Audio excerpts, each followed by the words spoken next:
Quelle est la situation actuelle dans le domaine de la protection des femmes réfugiées? Eh bien, il faut savoir que nous avons 5 millions de femmes réfugiées dans le monde qui fuient la violence, qui fuient les persécutions. Et c'est donc un problème qui est très grave. C'est presque 49% de la population réfugiée.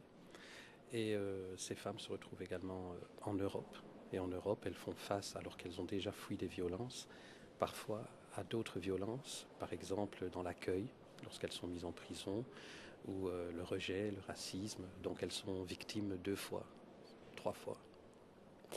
Est-ce que vous pensez que la coopération entre le Conseil de l'Europe et HCR est suffisante et efficace ou il y a encore de l'espace pour son amélioration?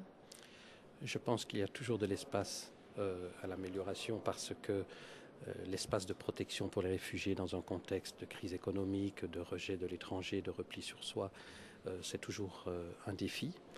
Mais je suis confiant quant à l'action du Conseil de l'Europe parce que c'est une organisation qui protège les droits de l'homme, tout comme le HCR.